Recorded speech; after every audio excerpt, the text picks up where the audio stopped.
Hello folks, this is Professor Mughal here. Welcome to my YouTube channel. Today we are going to do an advanced level FPGA project. So if you are a beginner, I suggest you first watch the videos at the links provided in the description box. This is a simple digital clock.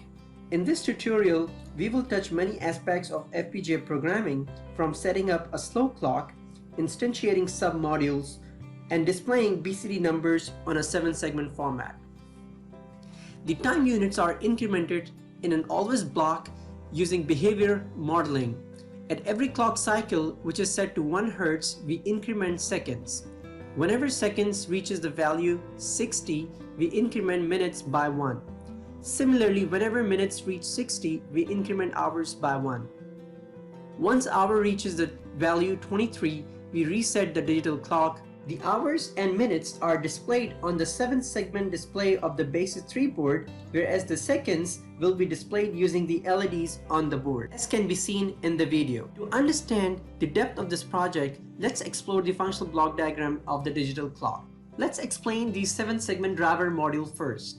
The main purpose of this module is to drive the 7-segment display on the Basys3 board. This display is a common anode type 4-digit display. There are 7 signals named as seg to drive 4-digit commonly and 4-digit enable signal named an to enable each digit. Since these are all common anode signal, they should be set to logic level 0 when they are active. Enable signal should be periodically changed at a rate faster than the human eye can catch. In every step, 7 bits seg data will be fed to the select digit. The module has 6 inputs as clock, which is the main clock that's coming out of the FPGA, that is 100 MHz, clear, which is active high reset, and 4 4-bit digit inputs, input 1, 2, 3, and 4. The outputs of the module are segment and an, which is the enable. There's also a sub-module that exists within this 7-segment driver module named as Decoder 7-segment. The purpose of this 7-segment decoder is to basically convert a 4-bit number and display it on a 7-segment. The second module that we will be creating in this project is going to be a digital clock module. However, in order to work on the digital clock module, we need a sub-module which is going to convert the binary into the BCD, and therefore we require a binary to BCD converter module. So let's explain the binary to BCD module first. This module is going to convert a binary number to the corresponding binary coded decimal form. For example, when we have an 8-bit binary number and all bits are set to high, we cannot show it directly on the 7-segment display. Therefore, we need to obtain every digit as a 4-bit binary decimal code. For example, the corresponding decimal number is 255 when all 8 bits are set to high. Hence, we should have 0010 for decimal 2 in 100 digits, 0101 for decimal 5 in 10 digits, and 0101 for 5 in 1's digit. The module has one input as binary, representing the binary number to be converted. Outputs of the modules are thousands, hundreds, tens, and ones. Here we had to use blocking assignments in behavioral model to keep the digit values. In one of the previous tutorial on binary to BCD conversion, we used the shift and add 3 algorithm to convert an 8-bit binary number into a BCD and display it on a 7-segment. In this tutorial, I want to introduce you to another alternative way of converting the two formats, and this is probably the more simple and easy way to implement with less coding. Let's now look at the digital clock module. We can construct a digital clock using counters introduced in our previous lectures. Our clock displays hour and minutes digits within the accuracy of 10 to the power -8 seconds. The user can adjust the time by push buttons. This module has 5 inputs. These are clock, enable, reset, hour up, minute up. The digital clock module has 6 outputs, each with 4 bits. These are second 1, second 2, M1, M2 for minutes, and H1, H2 for hour digits. Because we have only 4 LCD 7-segment display on the Basys3 board, we will be using 8 LEDs on the Basys3 board to display seconds. Now that we have a good understanding of the two modules in our project that we will be using, let's now put everything together and now look at our top module. You'll see the inputs in the blue on the left and you'll see the outputs on the right for the top module. Working principles of the digital clock as a state machine are as follows. There is an integer counter in the module. There is also a parameter 1 second representing 1 second when 100 megahertz clock is used, which I will talk about later as well. In every rising edge of the clock, reset is checked. If it is at logic level 1, all output values are reset, else the machine checks minute up and hour up to increment the minute or hour digits by 1 to adjust the clock. If reset, minute up and hour up are at logic level 0 and enable is at logic level 1, then the clock starts operating. Here it waits for the counter to count up to 1 second to increment second digit. Afterward, minute and hour digits are incremented as an actual digital clock operation. We provide the top module to implement digital clock on the Basys3 board, as can be seen in the functional block diagram. As in the previous applications, we use the Basys3 LEDs, switches, and 7-segment display in this top module. Here, switch 0 enables the clock when it goes to logic level 1. Button C resets the clock, button U increases the hour digit, button R increases the minute digit. Besides, we include 7-segment display, binary to BCD and debounce blocks within the top module. The debounce is missing, but we will be doing it because we are using push button. You can also see the functioning of the project in the video which is on the screen right now. We will start the project by first creating a 7-segment decoder.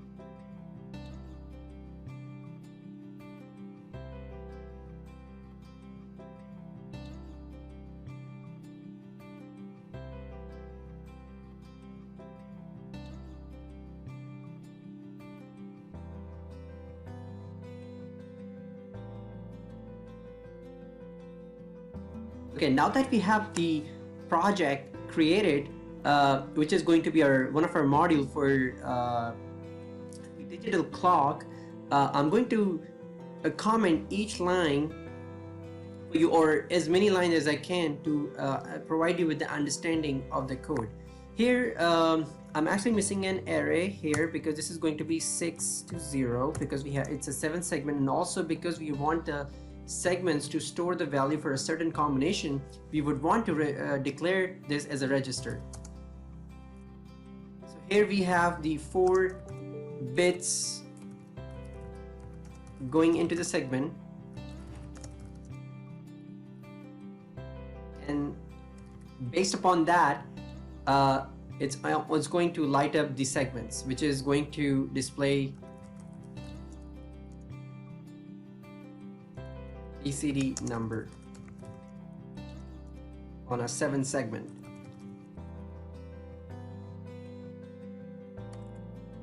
I'm going to use always add anytime there is a change in the input, and then use the case keyword.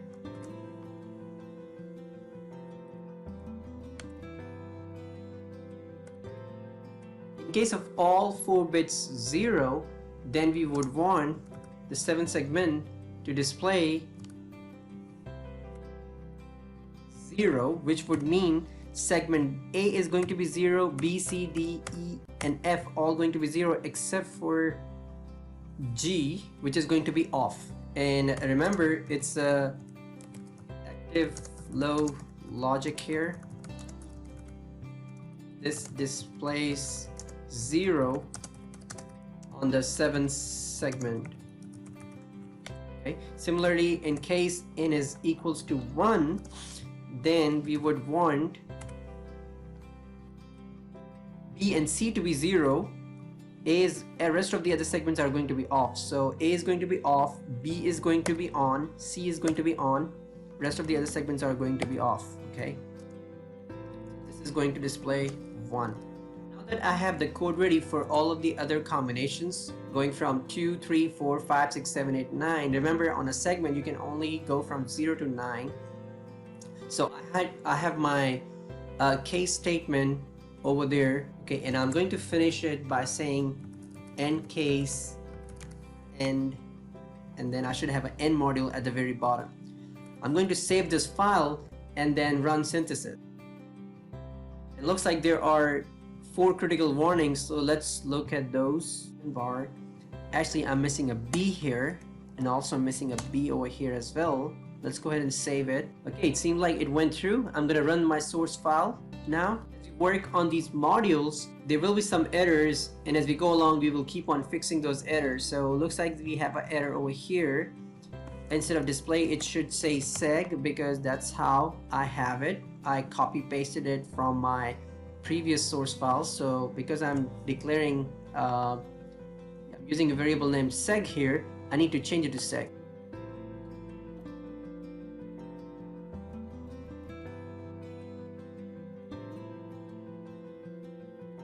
Looks like the code is ready. I'm gonna finish it up by saying end case and end, and then let's go ahead and save this file and then run synthesis. Now that we have the Decoder 7-segment module ready, we are now going to work on the 7-segment driver module, the one in the red. Notice for this 7-segment driver module, we have 5 inputs: clock, clear, and then 4 inputs: input 1, input 2, input 3, and input 4. And then we're also going to have the output, which is going to be sec, and also the 4 enables that we need. So let's create a new file and add the inputs and outputs.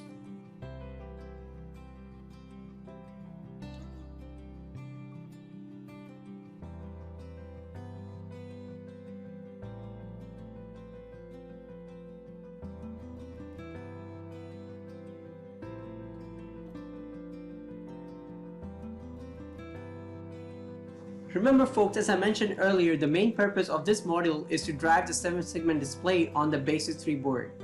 Since 4 digits have common seg signals, AN signals should be periodically changed at a rate faster than the human eye can catch. We are going to display different numbers on each of the 7-segment display on the Basys3 board, so we are going to turn them on and off at a frequency that is not catchable to human eye. In every step, 7-segment bits data will be fed to the selected digit. I'm going to declare 4 wires here, which I'm going to name seg1, seg2, seg3, seg4, going to each of the segments on the board. I'm also going to introduce a register here, which I'm going to name as segment clock. Remember, we are going to turn these segments, each of these, on and off at a rate which is not catchable to human eye, and therefore we are setting the register value maximum would be 13, so it will go to a maximum value of 8192, and then once it reaches that value, it resets itself.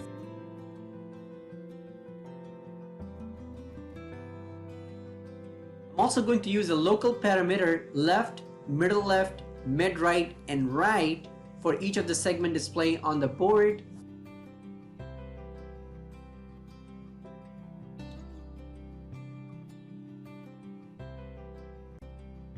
Remember, these left, mid right, and right represents the 4 7-segment display, and therefore I'm actually going to create another register which I'm going to name as state, and because there are 4 segments, so it can go from 1 to 0, and then state, and initially we would want some segment to be working, so we would say left. Okay, you can pick right if you want, or whatever.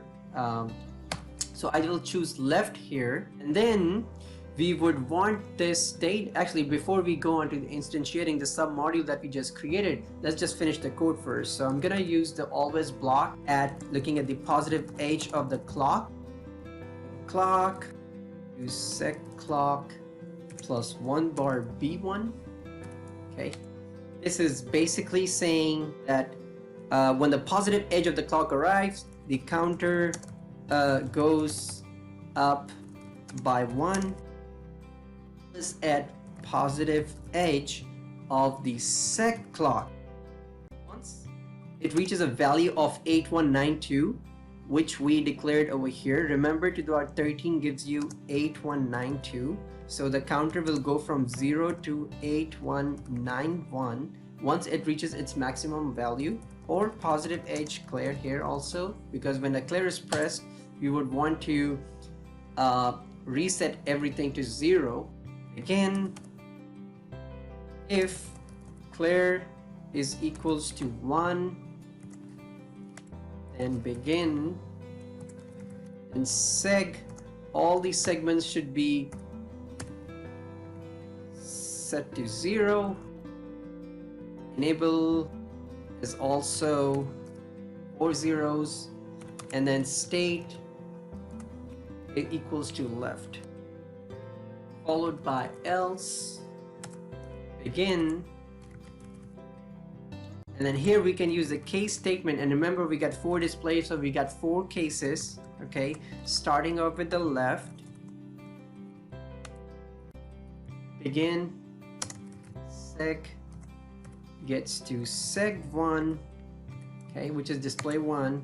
Enable, we would want the leftmost segment to be enabled, so we choose 0, 1, 1. State then moves on to the mid left segment on the board, and similarly when we were working on the mid left case, which means we want our seg to get a value whatever is seg2 to seg2, and then enable the second from the left display should be on. 8 that should move to mid right, and similarly we do it for the right also, mid right and right also. So I'm almost pretty much done with this part code for this module, and basically what I'm doing is the working principle of the 7-segment display driver module is that first we need to divide the input clock by 2 to the power 12 to drive the segments, and that's what we are doing over here. Okay, this right here. Now if the clear goes to logic level 1, which we define over here, then both segment and enable go to logic level 0. Okay, so here looks like I'm missing a B here, so I'm gonna insert a B here. What happens next? Well, then all digits and segments are turned on and it displays 8888 as can be seen on the display. Otherwise, state machine starts, and we have 4 states to indicate the position of the digits from left to right. I'm talking about the 7-segment. Note that 4-bit inputs have been converted into 7-bit 7-segment codes with the module decoder 7-segment that we created earlier. The state machine starts in the left state first, where the decoded pattern is loaded to the segment, and the first digit from left is selected by loading 0111 to enable command for the 7-segment. Next, state turns to mid left over here, and then the same operation is done to drive the second digit from the left. And this continues in a loop for all 4 digits as can be seen for the mid right and then for the right 7-segment display on the board. The only thing that we are missing here, we need to instantiate the decoder module that we created 4 times. Okay, so I'm going to do that now. I have to make sure that the name matches exactly the way I have over here, decoder 7_segment. So this is for the display 1. The input is IN1, comma, separated by the output, which is seg1. Okay. Now I'm just gonna copy it and paste it 3 more times. I need to change it. The display 2 will take input 2, segment 2, have different identifier numbers for all these 4 modules. Okay, alright. That's pretty much it. Let's go ahead and save this file. Hopefully we don't have any errors. Oops, we have 8 critical warnings. Let's go ahead and fix them real quick. So I should not be having any space in there. Let's go ahead and save it. Now down to 6 warnings. Let's figure out what's going on here. Also looks like this should be a comma instead of a semicolon. Looks okay. Here I'm missing an equals to sign, and also over here this should be begin, not begin. Okay, alright, sweet. Let's go ahead and save this. Now down to 2 critical warnings. Hey! Alright, I'm missing a B here. Troubleshooting is fun. Sweet, yay, there you go. Alright, notice now, you got these sub-modules under 7-segment underscore driver, but looks like I did something wrong here. Now notice, I got my D in caps, in upper caps, whereas I have it in lowercase. So I'm just gonna fix this. That's why you see those question mark sign over there. It's giving me this warning, and I'm gonna go ahead and save it, and it will be okay. Looks like everything went fine. So we got the first module up and running now. Let's go ahead and synthesize it, make sure we don't have any errors. Also looks like there's an error on line number 47. Oops, I need to declare my seg variable as a register, so that's probably what it is, and hopefully it should fix the other errors as well. Let's go ahead and save it, click your source module, and then run synthesis again. Right, more errors. To non-register AN. Right, yeah, because we are storing values, initially we are setting all to zeros. I also need to declare my enable as a register. Okay, let's go ahead and save it, click your source file, run synthesis again. Sweet, yay! Alright, now that we have the first module up and running, and we fixed all the errors and warning that we had, we're now gonna move on to our second module, which you see in the green, the digital clock module, under which I need to work on the binary to BCD converter module. And like I mentioned before, this is something that we have done in the past, but I wanted to introduce you to another alternative way of doing the conversion between the 2 formats, going from binary to BCD, and then displaying it on a 7-segment on the board with a very little amount of coding and in a very simplistic way of doing it. So let's get rolling. Let's create a new source file.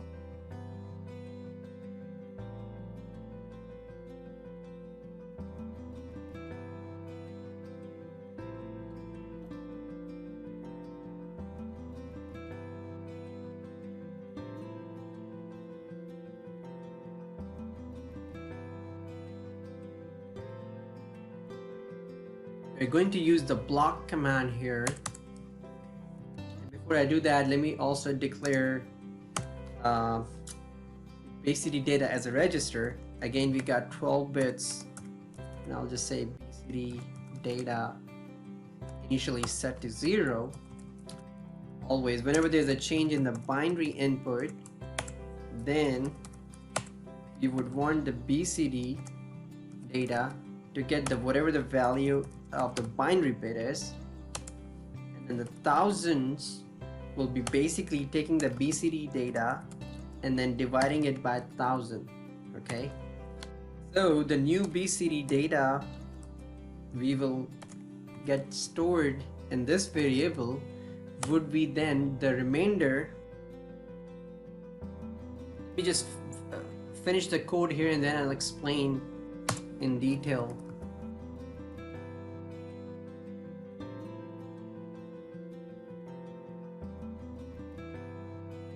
Alright, now, so say we have a binary value that goes into the system, and it is a code of say 1250, because we got 4 bits. We got 1240 number, and we need to convert that into BCD. So what happens is BCD data here gets the value of the binary, which is equivalent to 1250 in BCD. Okay, and then we take this number 1250 and divide it by 1000, so we get 1. Okay, so you get this 1 number right here. Okay, And then over here you take this BCD data, which is actually 1250. Okay, now again we are using a modulus operator here, so if you divide 1250 divided by 1000, you basically get 250 then, right? That's the difference between the two numbers, so you get the remainder, which is 250. Now here, because BCD data is now 250, so it takes 250 and divide this by 100, so you get 2 here. Okay, so the next number that you get is 2 after 1. Now when it moves to the next line, it says the BCD data, and that's the modulus right here, so 250 divided by 100, now the difference is going to be 50, right? Correct? So the remainder here is 50, because 250 is not completely divisible by 100. 100 times 2 is 200, and 50 is the remainder. Now the new data, BCD data, is 50, which is then divided by 10, so we get 5, which is the next number, and that represents tens. Okay, and then we take this BCD data right here, which is 50, which is basically 5, and then divided by 10, so the difference is basically 0, right? Okay, now if you look at these numbers right here, your 1 represents 1000, okay, your 2 represents the hundreds, right, which you have over here, your 5 represent tens, which is right here, and then your 0 represent the ones, should not be cones, ones, which is right here. Okay, so that's this very simple binary to BCD conversion code, very different than what we have done in the past, and I'll drop a link in the description as well. Alright, so let's go ahead and save this and run synthesis on it. Also, there are a couple of warnings, and then we are going to fix these errors. Okay, always I'm missing a @ sign here. Let's go ahead and save it. There are a few more warnings. End module. The reason it's giving me an error over here because I have big in here, so I have to have end here. Let's go ahead and save it. Looks like all the errors are gone. I'm going to pick my module binary to BCD and then run some quick synthesis on it. Now that we have this part done, now we're going to move on to the digital clock module. And remember, this module has 5 inputs, as you can see on the left: clock, enable, reset, hour up, minute up. The user has this option to use a push button to set a clock. Okay, alright, so the digital clock module has 6 outputs also, each with 4 bits. And there are S1 and S2 for second digits. Those are S1 and S2 for second digits, M1 and M2 for minute digits, H1 and H2 for hour digits. Remember, the hours and minutes are going to be displayed on the board, whereas the second is going to be displayed using the LEDs on the board. So let's get rolling. We're gonna start coding for this green block now, digital clock module. So let's create a new source file. We will now add our inputs and outputs.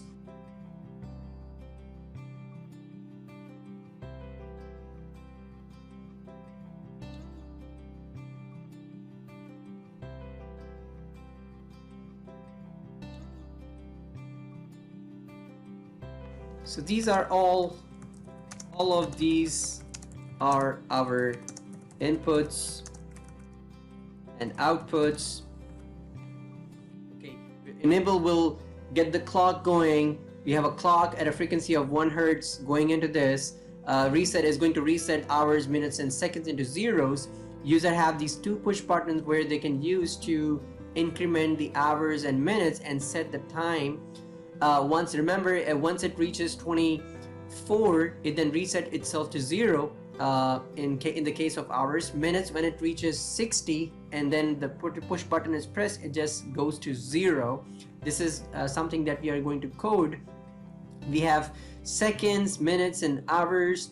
The reason I have declared them as an array is because remember, for each of the seconds, it can go from 0 to 9, so we need 4 of the 4-bit number. So all for minutes and seconds, we would need 4 bits. So I have declared them as a 4-bit array.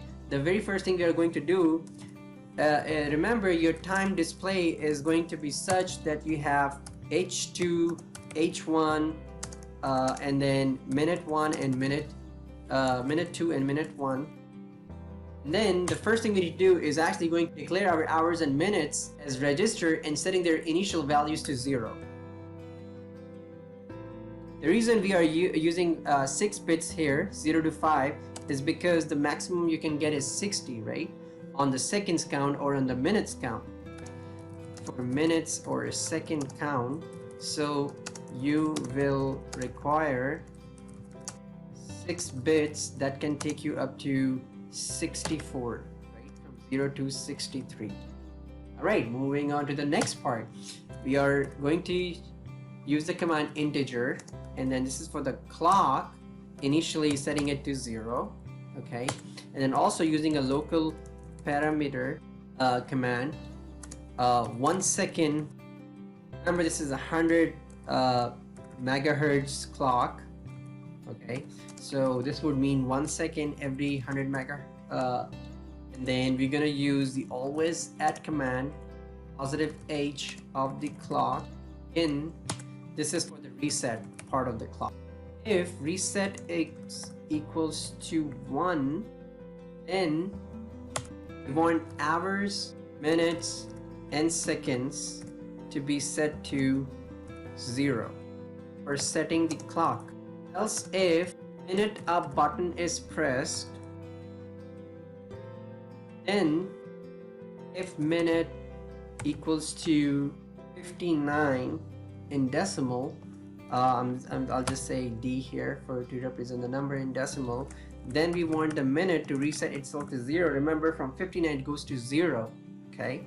And then hour increments by 1, correct?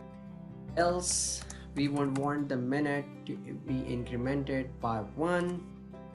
That's pretty simple. Else if, similarly, if hour up pressed, that means the logic goes from 0 to 1, then hour equals to 23, and we want hour to reset itself to 0, okay? Else hour is incremented by 1. Work on the count part.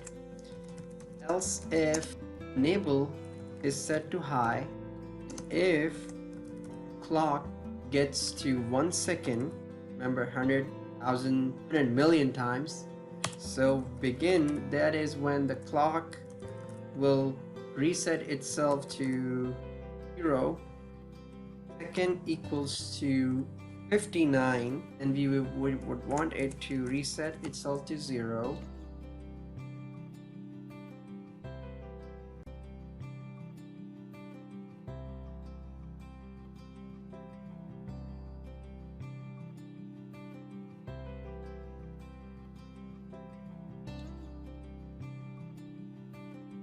What this part of the code is doing is basically keeping track of the count every 1 second. So when 1 second has occurred, if the second reaches a value of 59, that is, it means it needs to reset itself to 0. If the minute is 59, then again minute needs to reset to 0. And if hour reaches a value of 23, that is, it needs to reset itself to 0, okay? If that's not the case, then we would want the hour to go up by 1, minute to go up by 1, and so on for the second also. And then if the clock is not equals to 1 second, then it keeps on incrementing by 1 unless it reaches a value of 1 second. for which we use a local parameter above here. Okay, all right, so this is pretty much done, and I've actually finished it off by saying and all I need to do here now is need to instantiate the BCD module that we just created earlier. Okay, so I am going to make sure my name exactly matches with the way I have over here, binary to BCD, and I'll start off with the seconds. So this is the identifier name seconds, and I'll say the input over here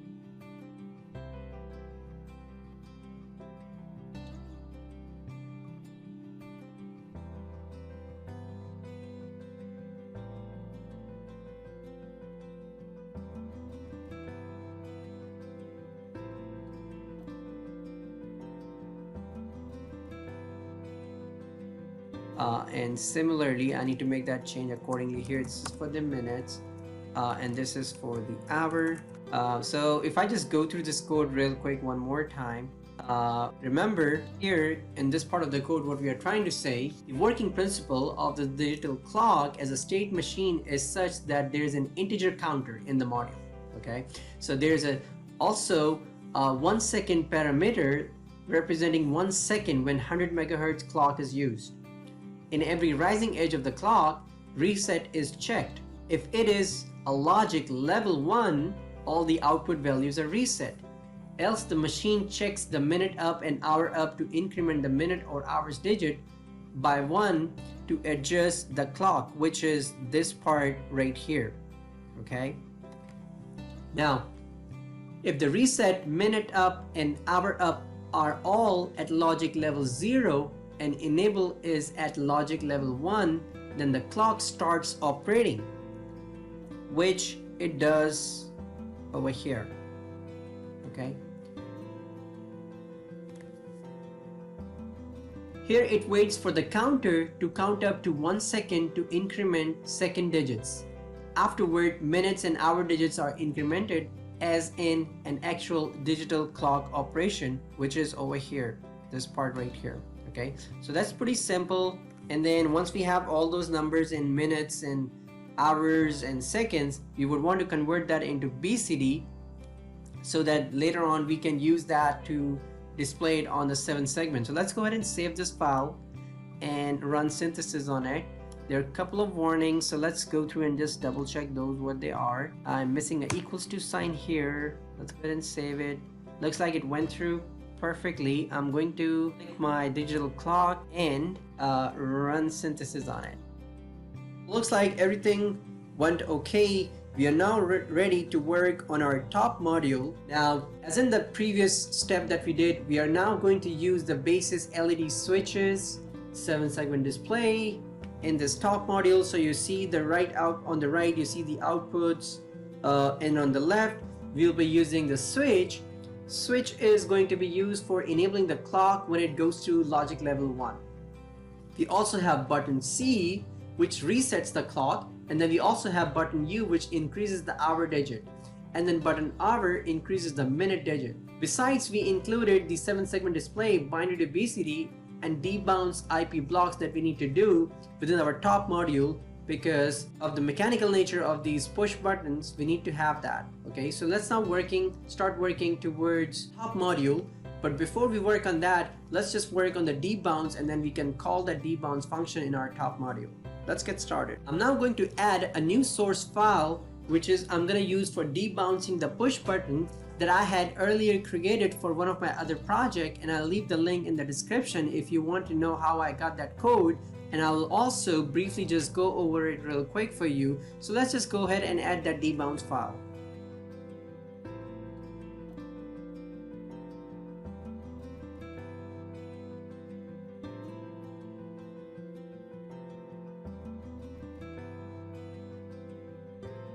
Okay, I now have my debounce in there, and I might not have to change anything in there.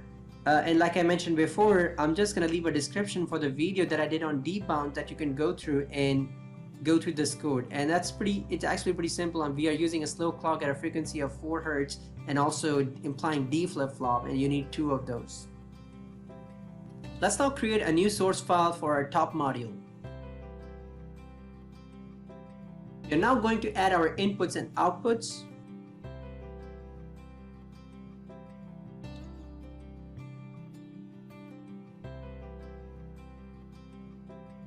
As I work on the code, I'm going to keep on commenting each line in the code or wherever I feel it's necessary for the better understanding.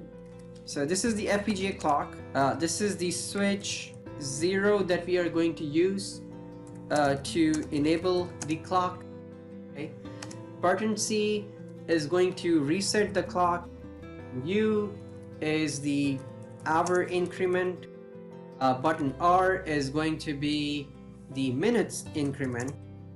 And then we have 7-segment and 4 enablers for the 7-segment display, and this is for displaying the seconds. Okay, so the seconds will go from 0 to basically 59, and for 59 you need at least 6 bits. I got 8 bits here. If you can go with 6 or 7, that would work as well. Okay, so that's no big deal. Okay, now let's move on to declaring our seconds, minutes, and hours as wire, and because each of those carrying a 4-bit data, so we need to declare them as an array. And also declaring the 2 push button that we have for hour up and minute up as registers. Also, we would need a wire for clear, because we have a debounce, and then also use declaring these button clear variables in order to store their logic. So we have to declare them as an array, as a register.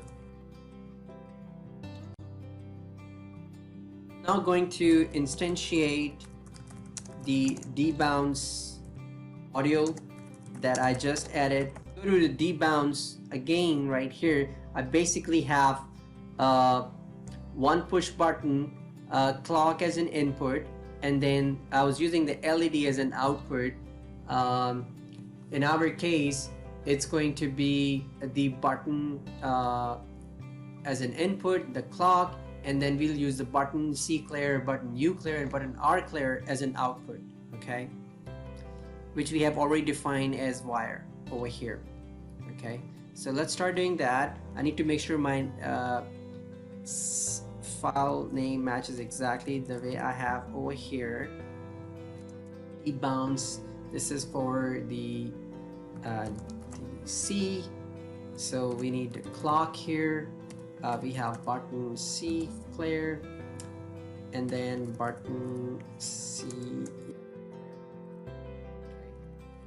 And because we are using 3 push buttons for increment, hour, minute, hour, increment, and then resetting the clock, so we need 3 of those. So this one was for resetting the clock. This is going to be for the hour increment. This is going to be for minute increment, but I need to change these variable name accordingly. So this is the up.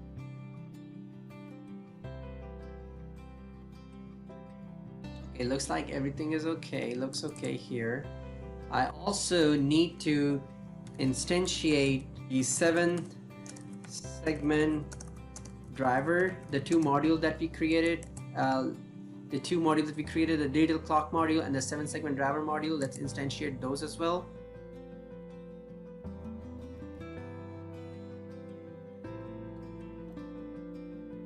So in order to understand how I got these parameters in there, it's a lot easier when you actually look at your source file. So notice you got 1 clock, 1 clear, you got 2 of these inputs, and you got 4 inputs, 4-bit 4 inputs, and then you got register, you got output second, and that have you declared as registers. Okay, so if you look at your top model, the way I have instantiated, this is our clock, this is our clear, which is initially set to 0, and these are 4-bit data, okay, in1, in2, in3, and in4 as defined over here. Okay, I've replaced them with hours and minutes because that's how the format is. Remember, the clock format is going to be like something like this. Okay, so this H2 is right here, this H1 is right here, this M2 is right here, and this M1 is right here. Okay, and then followed by the outputs, which are seg and in. Similarly, I'm going to do the same thing for the digital clock that we just created.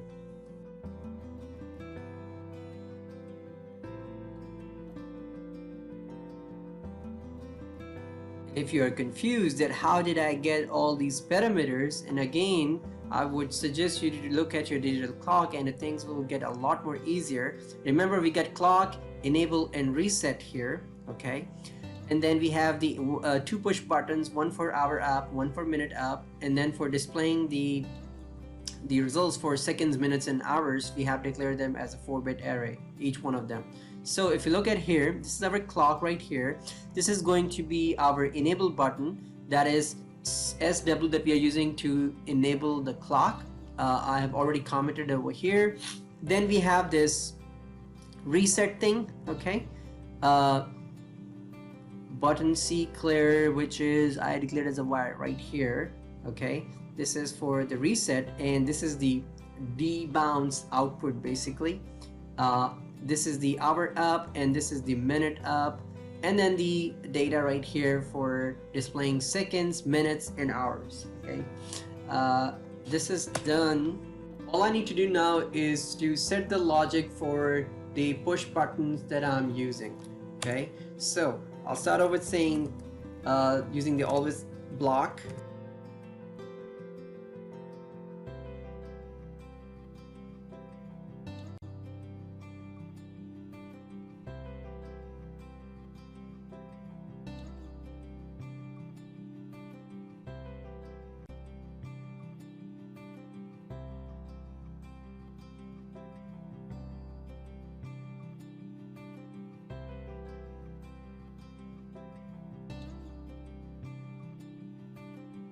So here, like I mentioned earlier, setting up the logic for the clock, hour up and minute up, using the push buttons.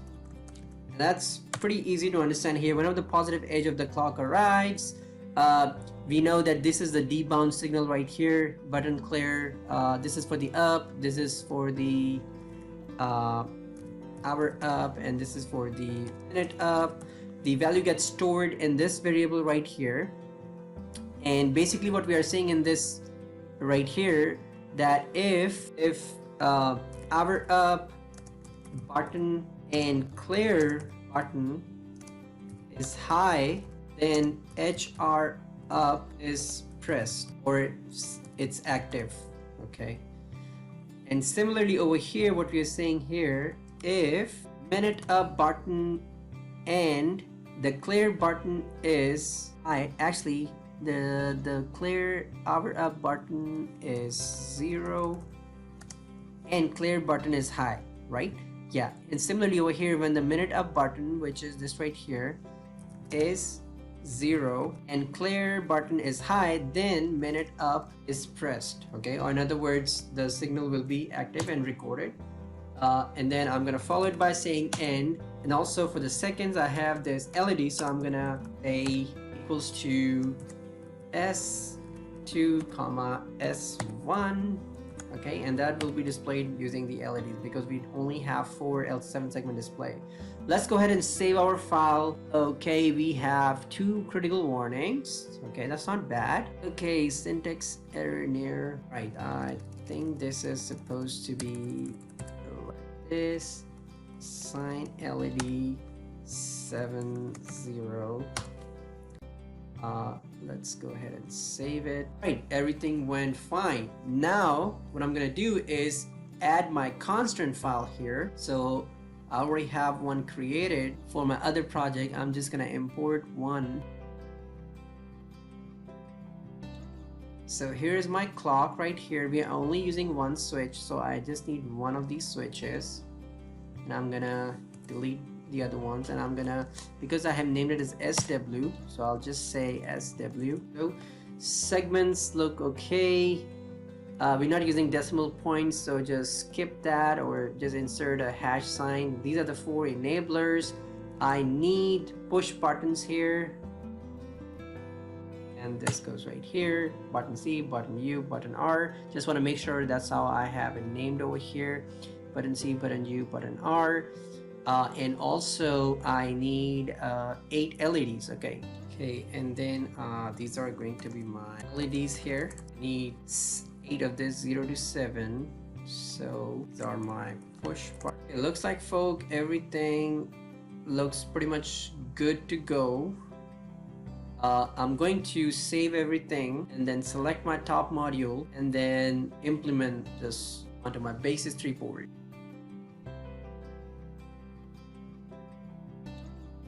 It may take a few minutes to complete the implementation.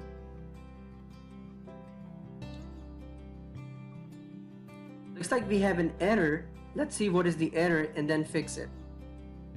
Place 3574. Poor placement for routing between I/O pin and global buffer. I think I know what is it. This message is basically flagging a suboptimal routing connection between an I/O pin and a global buffer. And this is because this I/O is not a clock capable pin, and so there's no dedicated clock routing between I/O and the global buffer. Now what we're going to do to resolve the issue is we can add the clock dedicated route to the constant file as mentioned in the message. And we do this for all the 3 push buttons we will be using on the board: clear, minute up, and hour up.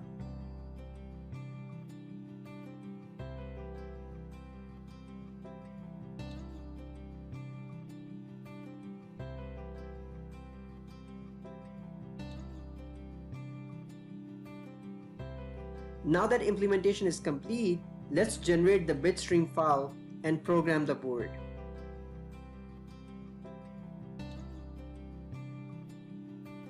Once the RTX 7 chip is programmed, you should see digital clock working on the board with minutes and hours displayed on the 7 segment and seconds displayed on the LEDs. I hope you enjoyed this video. If you like it, please subscribe to the channel, and I shall see you in the next video. Thank you for watching. Bye.